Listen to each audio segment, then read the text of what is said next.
আজকে সকালবেলা ওষুধের মাল নিয়ে চলে এসেছিলাম তাড়াতাড়ি, কারণ কিছু কাজও ছিল, সেই কাজগুলো আমাকে মেটাতে হবে। আর এখানে বাড়ির মন্দিরে আজকে ইলেকট্রিকের ওয়্যারিংয়ের কাজ চলছে, কারণ মন্দিরের ভেতরে কিছু লাইট লাগানো হবে, কালারিং লাইট, ঝাড়বাতি এগুলো লাগানো হবে। আর মা এখানে রান্না করছে, এখন আলু ভাজা চলছে। আর এখানে মাংসের জোগাড়ও একদম রেডি, আজকে যেহেতু ছুটির দিন তো বাড়িতে আমাদের মাংস হয়, তো মাংস হবে। আর মৌমিতা এখানে রেডি করছে এখন আদা রসুন পেঁয়াজ এগুলোকে সব ছুলে নিচ্ছে, পেঁয়াজগুলো কেটে দিচ্ছে। আর এ বাড়িতে এসে দেখি এখানে বুল্লোস আমার কাছে এসে নালিশ করছে। কি নালিশ করছে বুঝতে পারলাম না, অনেকক্ষণ আউ আউ করে কী সব বললো, হয়তো ওই বাচ্চা কুকুরটাকে সাথে নিয়ে ঘুরছিলাম বলে আমার কাছে এসে নালিশ করছে। আর খুব হিংসুটে, এই যে দেখো, খালি দেখতে দেখেছো, পুরো হারামি। কুকুর ঘেউ ঘেউ করছে অনেক, আর এখানে জানলা দিয়ে দেখছে, অথচ জানলার বাইরে এরকম পর্দা দেওয়া আছে প্লাস্টিকের, তো কিছুই দেখতে পাচ্ছে না, তাও ঘেউ ঘেউ করছে। কি যে দেখে এখান থেকে কে জানে।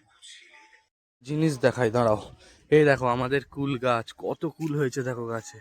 আর কুলগুলো এত মিষ্টি কি বলবো, আর ছাদ থেকে এরকম ভাবে পেরে খাওয়া যায়, এরকম ভাবে দেখো। আর এত সুন্দর মিষ্টি না, হেভি, পুরো মিষ্টি কুল।